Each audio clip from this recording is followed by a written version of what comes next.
Hello, you wonderful people, and welcome to another episode of Super-Fanta-Fi. This being a show I talk about TV shows of the supernatural, fantasy, and/or science fictional genre. For today's episode, I'm going to talk about The Silent Sea, Episode 6. A lot of really interesting things went down in this episode, so let's break it down. So immediately picking up where the last episode left off, obviously the confrontation with the little girl, and Jian is giving her the lunar water, just like, yeah, take this. Everyone's got their guns ready, but still, everyone except for Ryu is kind of, he's still got his gun trained. Everyone else is kind of lowering theirs because the captain kind of told them to.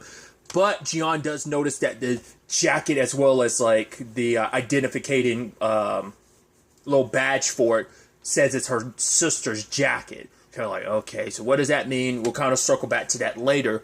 But Ryu ends up shooting the water, and it doesn't kill the girl. In fact, it heals all her wounds. Like I figured as much. I've been speculating like for the past couple of, like, that must be what it is. Well, in particular, last episode made me think she must be living off of that. What I thought was gills, it was in actuality a cut she has on her like face/neck from their last encounter last episode. But it does seem like her skin was shiny like scales. So I think there is some almost borderline fish component being added to it. And, maybe I could be completely wrong there. But what I initially thought was gills is just like her face being cut open from, I think, like a ricocheted shot from their, like I said, their encounter last episode. But that closes up. The bullet wound closes up. And she takes off.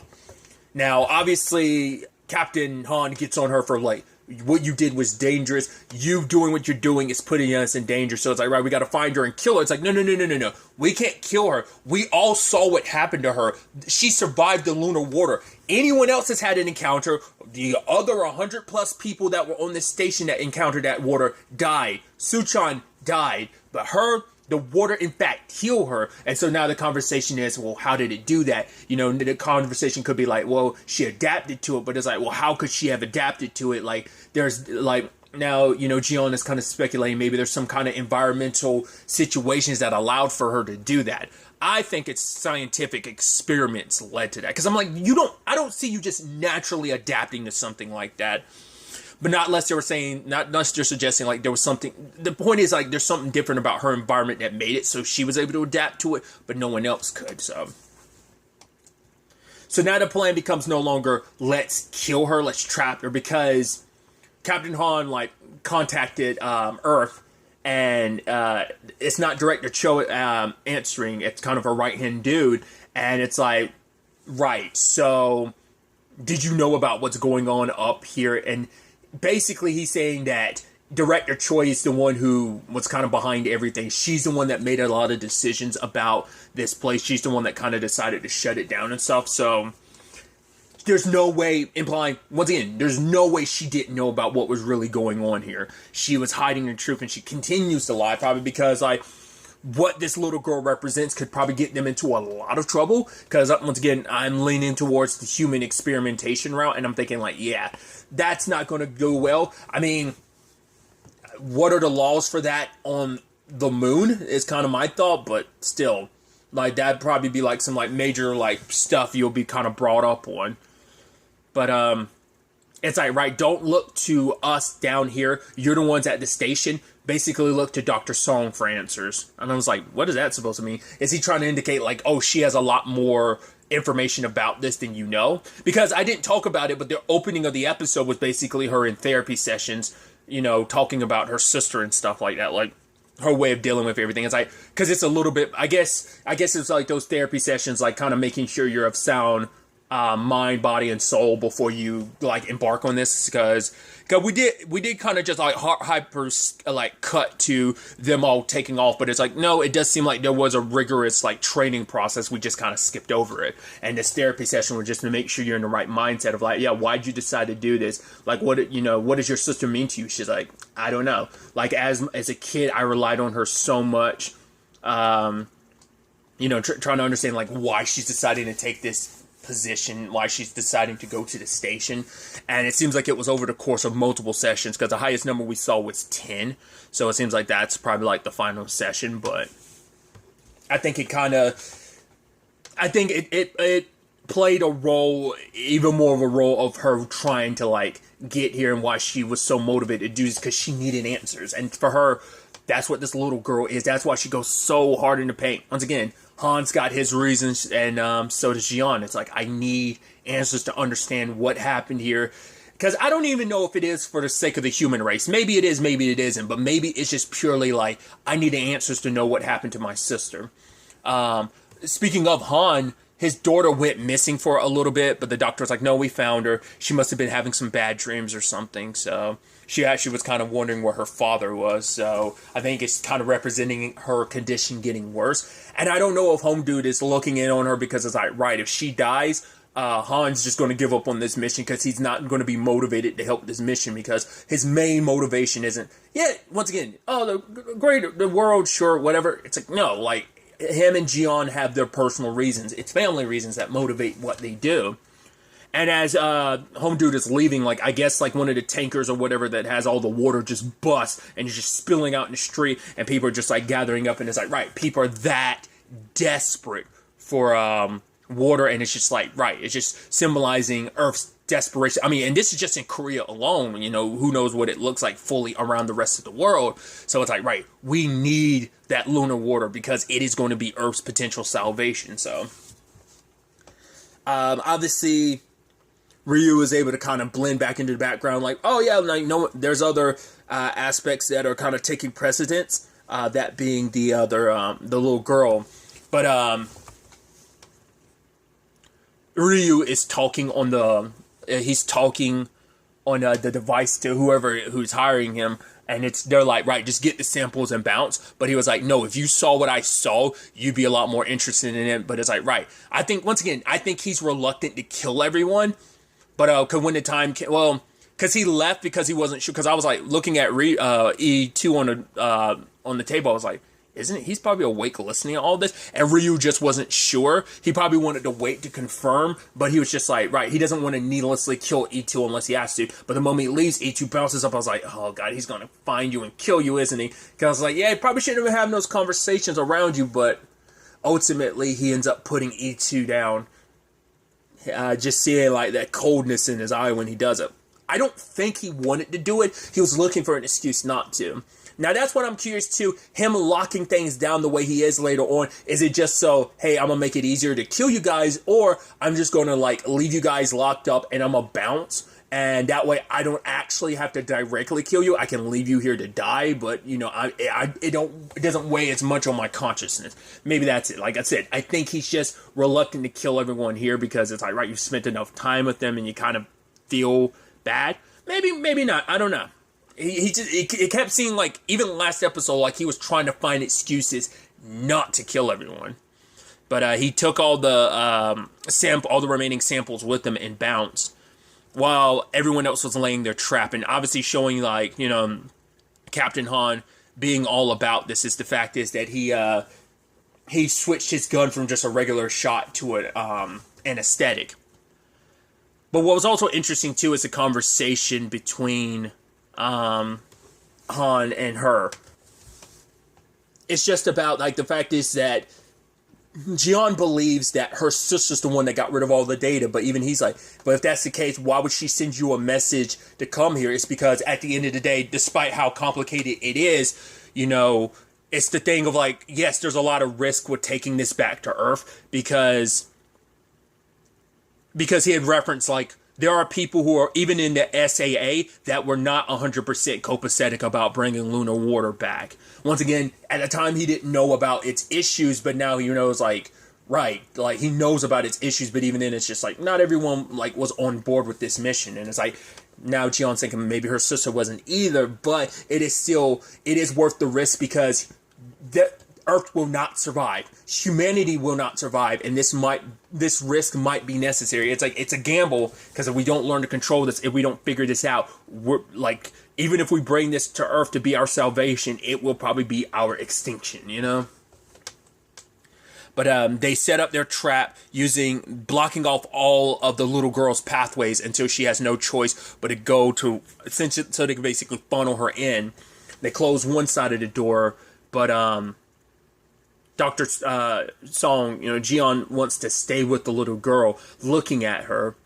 But the moment Captain Han pulled her back and then closed the door, that's when she reacted a certain way. Because I think it's like she didn't like how he grabbed her like that, but she's able to get mainly way through the door except for her leg. And I think in that moment is when things changed for Captain Han. He didn't look at her just as a monster. I think he saw her as a little girl, like that humanity, like it's because he's got a little girl of his own. So I think in that moment it struck a chord.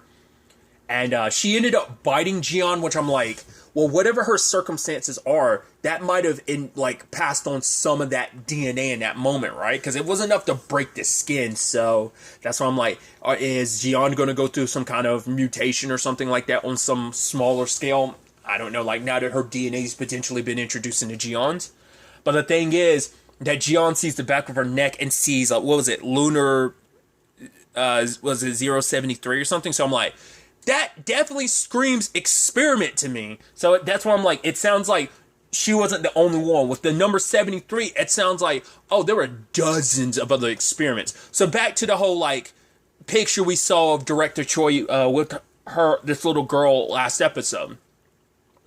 Once again, is that her daughter? But then another element that kind of comes up later on makes me go, or is that actually Jian's sister? Like the experiments did something to her because she does have her jacket and she has pictures of Jian's sister. Even it's not just pictures of Jian's sister, but I guess there's pictures of Jian's sister had in general because there's one I guess of Jian graduating college and her sister's there with her.